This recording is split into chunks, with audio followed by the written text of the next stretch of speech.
रात भर ठंडी हवाएं चलती रहीं। पूरा गांव बर्फीली ओस की चादर में लिपटा हुआ था। खेतों के ऊपर धुंध की मोटी परत छाई थी। मुर्गे भी जैसे आज देर से बांग देने का मन बना चुके थे। गांव के किनारे एक छोटी सी झोपड़ी थी। टूटी हुई छप्पर से हवा अंदर आ जाती थी। अंदर एक आदमी फटे कंबल में लिपटा हुआ करवटें बदल रहा था। वो था रघुवीर, एक गरीब मजदूर, उम्र करीब 30 साल। चेहरे पर मेहनत की लकीरें साफ दिखती थीं। पास में उसकी बीवी सरिता राख में हाथ सेक रही थी और चूल्हे पर पानी गर्म करने की कोशिश कर रही थी। अरे रघुवीर, उठो ना, सूरज निकल गया है। काम पर नहीं जाओगे क्या आज? सूरज तो निकला है पर जाड़ा नहीं गया। ये ओढ़ने से भी सर्दी हड्डी में चुभ रही है सरिता। आज तो लगता है पूरा शरीर जम जाएगा। तुम्हें पता है ना, ठाकुर जी के गोदाम पर अगर देर हो गई तो मजदूरी कट जाएगी। बच्चों के लिए दाल तक नहीं बची घर में। हाँ मालूम है, ये ठंड भी जैसे गरीबों की दुश्मन है। अमीर लोग तो अंगीठी के पास रजाई में पड़े रहते हैं और हम। रघुवीर वो बात अधूरी छोड़कर खड़ा हुआ। रुको, कुछ खा लो, पेट में कुछ जाएगा तो ताकत बनेगी। क्या है खाने को? बस कल का बचा हुआ सूखी रोटी और थोड़ा गुड़। रघुवीर ने मुस्कुराने की कोशिश की पर वो मुस्कान थकी हुई थी। गुड़ तो मिठास देता है पर आज यह भी ठंडा पड़ गया है। वो रोटी खाकर लाठी उठाकर झोपड़ी से बाहर निकल गया। हवा के झोंके ने उसके गाल सुन्न कर दिए। गांव से गोदाम तक का रास्ता करीब 5 किलोमीटर का था। रास्ते भर धुंध इतनी घनी थी कि सामने कुछ दिखता नहीं था। मिट्टी पर पाले की परत जम चुकी थी। रास्ते में वही पुराने साथी मिले, गोलू, रमेश और चमन। अरे रघुवीर, आज भी निकला है रे तू? लगा था आज तो तू रजाई से बाहर नहीं निकलेगा। भाई रजाई तो है नहीं, बस फटे कंबल में खुद को समेटे निकले हैं। सर्दी तो जान ले लेगी इस बार। कल रात हमारे घर के पास तालाब जम गया पूरा। अरे सुनो, ठाकुर ने कहा है आज जल्दी पहुंचना।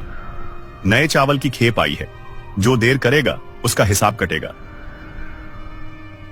ठाकुर के हिसाब में तो हमेशा हम ही घाटे में रहते हैं, फिर भी चलो, चलना तो पड़ेगा।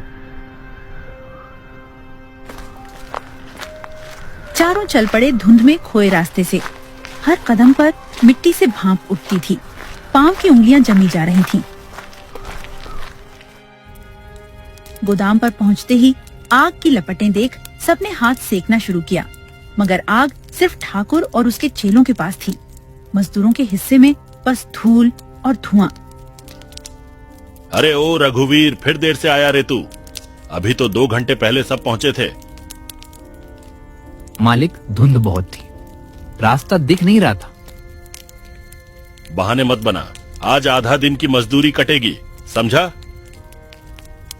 रघुवीर कुछ नहीं बोला, बस अपनी जगह जाकर बोरियान उठाने लगा। हाथ लाल पड़ चुके थे, उंगलियों की चमड़ी फट रही थी। हर बार बोरा छूने पर ठंड जैसे सीधी हड्डियों में उतर जाती। पास में गोलू बोला, रघुवीर, इतनी सर्दी में काम करना जान का खतरा है। चलो आज थोड़ा ढीला काम करते हैं। ढीला काम करने से घर में रोटी ढीली पड़ जाती है। गोलू, चलो हाथ चलाओ।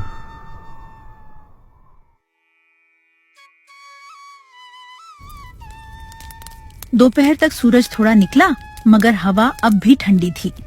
सब मजदूर चूल्हे के पास बैठे रोटी सेक रहे थे। रघुवीर ने अपनी बोरी से वह सूखी रोटी निकाली और आग पर गर्म किया। रघुवीर, तेरी बीवी अच्छी रोटी बनाती है यार, खुशबू दूर तक जाती है। हाँ, पर जब आटा ही मुश्किल से मिलता है तो हर रोटी दावत लगती है। तेरे बच्चे कैसे हैं? ठंड में बीमार पड़ गए हैं दोनों। छोटे बेटे को खांसी है, डॉक्टर के पास ले जाने का सोच रहा हूँ, पर पहले मजदूरी मिले तब। सब चुप हो गए। उस सन्नाटे में बस आग की चटकने की आवाज थी।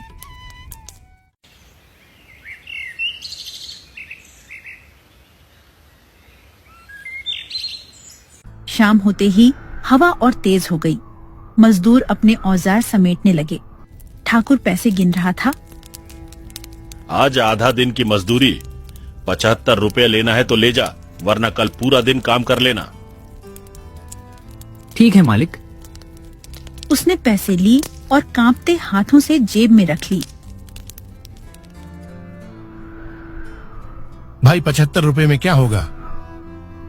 कम से कम चूल्हा तो जल जाएगा। रात का अंधेरा उतर चुका था। रास्ते में ओस की बूंदें अब जमकर बर्फ सी लग रही थीं। रघुवीर धीरे धीरे चलता हुआ घर लौटा। झोपड़ी के अंदर सरिता ने मिट्टी का चूल्हा जलाया हुआ था। बच्चों के लिए आलू उबाल रही थी। आ गए तुम। देखो आज बच्चों के लिए आलू उबाल रखे हैं। अच्छा किया, आज गोदाम पर ठंड ने जान निकाल दी। मजदूरी मिली? आधा ही मिला। ठाकुर ने कहा देर से पहुंचे थे। हमेशा वही बात पर क्या करे, ठंड में इंसान का शरीर भी साथ नहीं देता। हाँ, लेकिन जब तक सांस है काम तो करना ही पड़ेगा। वो दोनों बच्चों के पास जाकर बैठे। रघुवीर ने अपनी बेटी काव्या के सिर पर हाथ फेरा। बाबू बहुत ठंड लग रही है। अब नहीं लगेगी बेटा, अब ये कमीज तेरी ढाल है। तुम खुद ठंड में कांप रहे हो, फिर भी। माँ बाप की ठंड बच्चों की गर्मी में ही निकल जाती है सरिता। 3 दिन बीत चुके थे। सर्दी अब जैसे जान ले लेने वाली हो गई थी। हवा में नमी नहीं, सीधे बर्फ की सुइयां चल रही थीं। गांव की गलियां सूनी थीं। लोग दरवाजे बंद करके रजाई और अलाव के सहारे खुद को बचाने की कोशिश में लगे थे। पर रघुवीर के घर में तो ना रजाई थी, ना अलाव के लिए सूखी लकड़ियां। झोपड़ी के कोनों में हवा सीटी बजा रही थी, मानो कह रही हो, देखो कौन बच पाता है आज। रघुवीर बाहर का दरवाजा कसकर बंद करो, हवा अंदर आ रही है। बच्चों के होंठ नीले पड़ गए हैं। लकड़ी की कील निकल गई है, रस्सी से बांधता हूँ। उसने टूटी रस्सी से दरवाजा कसकर बांधा और लौटा तो देखा सरिता ने बच्चों को अपनी गोद में समेट रखा है। बाबू बहुत ठंड लग रही है, आग जलाओ ना। रघुवीर ने चारों ओर देखा। लकड़ी नहीं थी, सिर्फ पुरानी बांस की टोकरियां और कुछ सूखे पत्ते। सरिता, ये टोकरियां ही जलानी पड़ेंगी, नहीं तो बच्चे जम जाएंगे। पर यही टोकरियां तो काम में आती हैं। जीने के लिए पहले सांस चाहिए, बर्तन बाद में काम आएंगे। उसने टोकरियां तोड़ी, चूल्हे में रखी और माचिस जलाई। थोड़ी देर में आग की लौ उठी, पर वो लौ इतनी कमजोर थी कि बस कुछ मिनटों में बुझने लगी। सरिता, अगर कल तक लकड़ी न मिली तो ये झोपड़ी भी बर्फ बन जाएगी।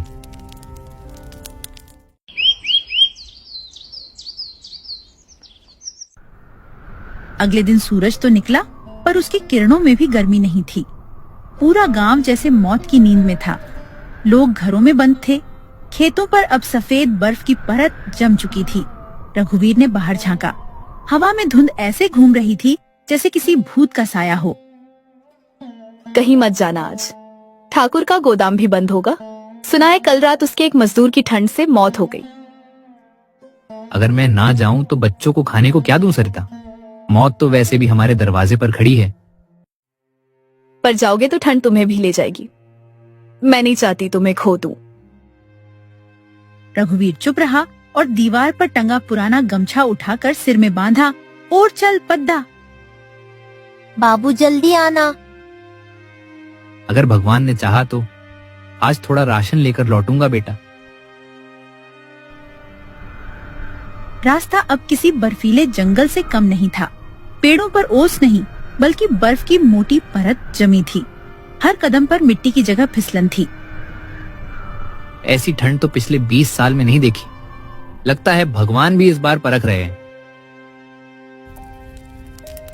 गोदाम पर पहुंचते ही देखा सब मजदूर एक जगह इकट्ठा थे, पर काम रुका पड़ा था। आज काम बंद है, माल नहीं आया है। जो आ गए हो जा सकते हो। साहब, कम से कम आधे दिन का पैसा तो दो, ठंड में आए हैं हम। किसने बुलाया था तुम्हें? अपनी मर्जी से आए, अपनी मर्जी से जाओ। सबके चेहरे उतर गए। किसी में ताकत नहीं थी बहस करने की। रघुवीर चुपचाप मुड़ा और वापस चल पड़ा। उसकी उंगलियां सख्त हो चुकी थीं। घर पहुंचा तो देखा सरिता ने बच्चों को गोद में लेकर बैठी थी। चूल्हा बुझा हुआ था। आग क्यों नहीं जलाई? लकड़ी खत्म हो गई रघुवीर, टोकरियां भी नहीं रही, सुबह से कुछ खाया नहीं सबने। रघुवीर ने जेब टटोली। खाली? ठाकुर ने पैसे नहीं दिए, अब क्या करेंगे? रघुवीर कुछ नहीं बोला। बाहर गया और झोपड़ी के पीछे पड़े पुराने लकड़ी के खंभे देखे। वो गांव के कुएं की टूटी बाड़ थी। उसने सोचा अगर चोरी भी कहलाए तो क्या बच्चों की जान बड़ी है। वो बाड़ तोड़ लाया और आग जलाई। थोड़ी देर में झोपड़ी में हल्की गर्मी फैल गई। बच्चे मुस्कुराए। बाबू अब अच्छा लग रहा है। बस यही आग जलती रहे बेटा, यही हमारी जिंदगी की आस है। 3 दिन बाद सर्दी और भी बढ़ गई। अब हवा चलने से पहले ही लोग दरवाजे कसकर बंद कर लेते थे। रघुवीर की बेटी काव्या को तेज बुखार चढ़ गया। रघुवीर, यह तो जल रही है बुखार में, कुछ करो, डॉक्टर को बुलाओ। डॉक्टर तक पहुंचने के लिए 2 मील चलना पड़ेगा सरिता। इस ठंड में रास्ता भी बंद है। तो क्या इसे ऐसे ही छोड़ दे? रघुवीर ने काव्या को अपनी गोद में उठाया। उसका शरीर बर्फ जैसा ठंडा था। मैं भगवान से हार नहीं मानूंगा। वो काव्या को उठाकर झोपड़ी के बाहर निकल पड़ा। हवा उसके चेहरे पर बर्फ बनकर चुभ रही थी। रघुवीर उनके दरवाजे पर पहुंचा। दरवाजा खटखटाया। कौन है रे इस वक्त? मैं रघुवीर, मेरी बेटी को तेज बुखार है, कृपा करके देख लो बाबा। इतनी ठंड में बच्ची बाहर क्यों लाई रे पगले? खुद मर जाएगा और इसे भी मार डालेगा। मर भी गया तो क्या फर्क पड़ता है बाबा, बस मेरी बेटी बच जाए। वैद्य ने बच्ची को देखा, कुछ जड़ी बूटी दी और कहा, गर्म कपड़ा नहीं है क्या इसके पास? कुछ नहीं है बाबा, बस ये पुराना कंबल है। इस सर्दी में गरीब का बचना मुश्किल है बेटा, पर कोशिश कर आग जलाए रखना और ये दवा दे देना। रघुवीर ने धन्यवाद किया और वापस भागा। झोपड़ी में पहुंचकर उसने आग जलाई, दवा दी और पूरी रात काव्या को गोद में लेकर बैठा रहा। बाहर बर्फ गिर रही थी, पर अंदर पिता का प्यार जल रहा था। ठंड चाहे जितनी बढ़ जाए, मैं नहीं टूटूंगा। मैं अपनी बेटी को बचाकर रहूंगा।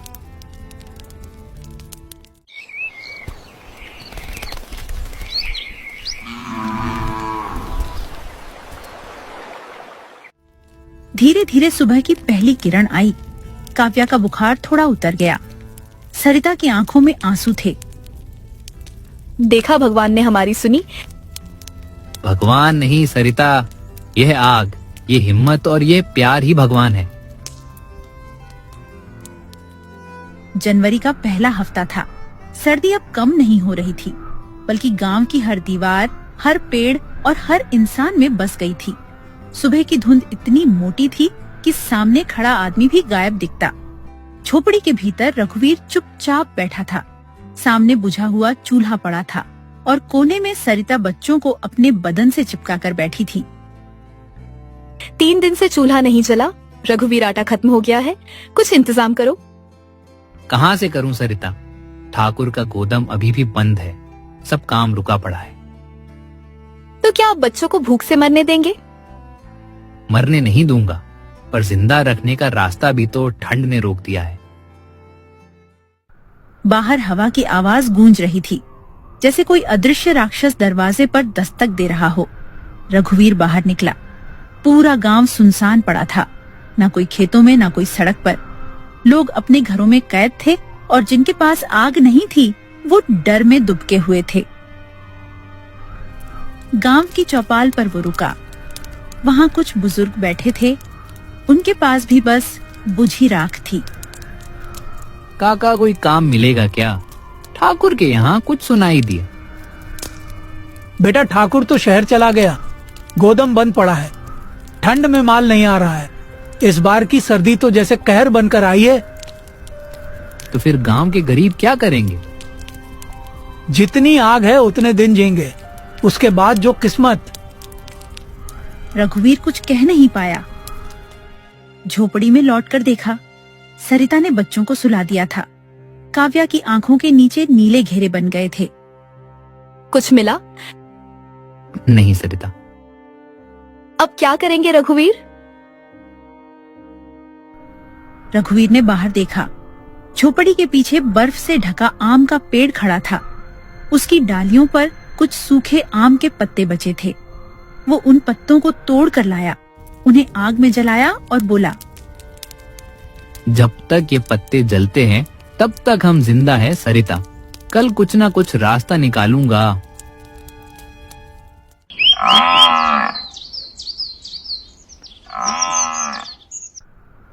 अगली सुबह रघुवीर गांव में काम ढूंढने निकला। रास्ते में उसे एक गांव की ही एक अम्मा मिली। अम्मा ने उसे देखा। क्या हुआ रघुवीर, चेहरा सूख गया है तुम्हारा? अम्मा जी, बच्चों को 3 दिन से रोटी नहीं मिली। ठंड में काम नहीं, घर में अनाज नहीं, कुछ हो सके तो मदद कर दो।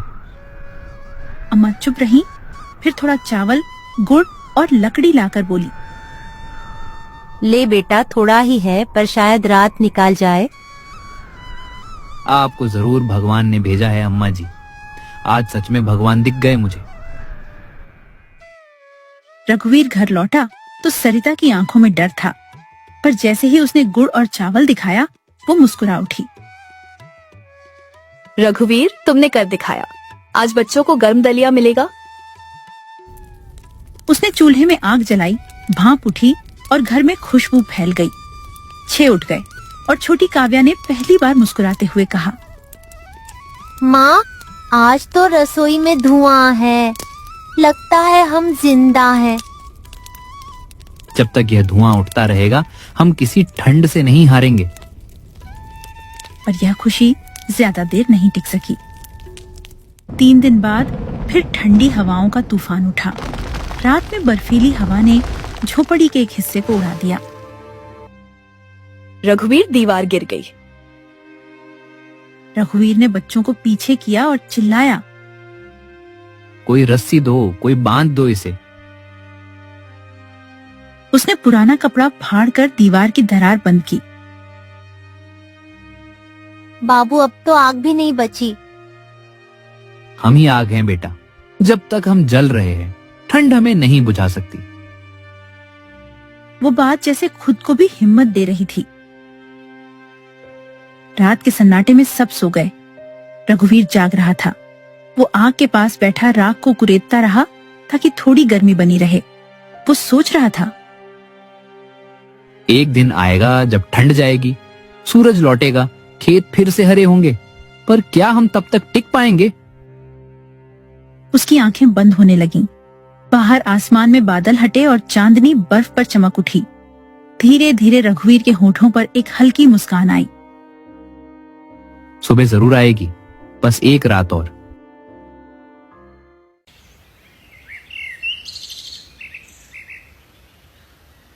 झोपड़ी के भीतर सरिता बैठी थी। उसके चेहरे पर थकान और डर दोनों थे। बच्चे कोने में दुबके थे, जैसे बर्फ से बचने की कोशिश कर रहे हों। रघुवीर, अब क्या करेंगे? ठंड कम नहीं हो रही और गोदाम बंद ही पड़ा है। रघुवीर चुपचाप बैठा था, आंखें नीचे झुकी। कुछ देर बाद बोला, सरिता, अब इंतजार नहीं कर सकता। अगर मैं कुछ ना करूं तो भूख ही हमें मार देगी। क्या सोच रहे हो? जंगल जाऊंगा, लकड़ी काट कर लाऊंगा। अगर ठाकुर का गोदाम बंद है तो क्यों ना खुद का चूल्हा जलाऊं और दूसरों का भी। पगले हो गए हो क्या? इतनी ठंड में जंगल जाना मौत को बुलाना है। मौत से पहले कोशिश करना गुनाह नहीं होता सरिता। अब डरने का वक्त नहीं, जीने का वक्त है। उसने फटी हुई कमीज पर पुराना कोट डाला, लाठी उठाई और जंगल की ओर निकल पड़ा। जंगल गांव से करीब 2 कोस दूर था। रास्ता बर्फ से ढका हुआ था। पेड़ों की डालियां झुक चुकी थीं और हवा की हर लहर जैसे चाकू सी लग रही थी। रघुवीर के कदम डगमगा रहे थे, लेकिन उसके इरादे मजबूत थे। हर पेड़ को देखकर वो सोचता, यही वो आग है जो मेरे घर को बचा सकती है। जब जिंदगी ठंडी पड़ जाए तो आदमी को खुद आग बनना पड़ता है। वो एक सूखे पेड़ के पास पहुंचा, कुल्हाड़ी उठाई और लकड़ी काटने लगा। हाथ सुन्न हो चुके थे, मगर वो रुकता नहीं था। कई घंटे बीत गए। उसने लकड़ियों का छोटा सा गट्ठर तैयार किया और उसे कंधे पर रख लिया। रास्ते में कई बार फिसला गिरा, मगर उठा, क्योंकि अब उसे सिर्फ जीना था। शाम होते होते वो गांव लौटा। लोगों ने देखा रघुवीर के कंधे पर लकड़ी का गट्ठर है। अरे रघुवीर, तू जंगल गया था, इस जाड़े में जिंदा लौट आया। ये भी चमत्कार है बेटा। काका, अब ठंड से डर नहीं लगता, डर तो भूख से था। वो लकड़ियां घर लाया, आग जलाई और पहली बार उसकी झोपड़ी में गर्मी महसूस हुई। सरिता और बच्चे आग के पास बैठे, चेहरों पर राहत की चमक थी। आज तो पहली बार गर्मी लग रही है रघुवीर, तुम सच में बाजीगर हो। बाजी नहीं, जिंदगी की बाजी थी सरिता, चितनातना ही था।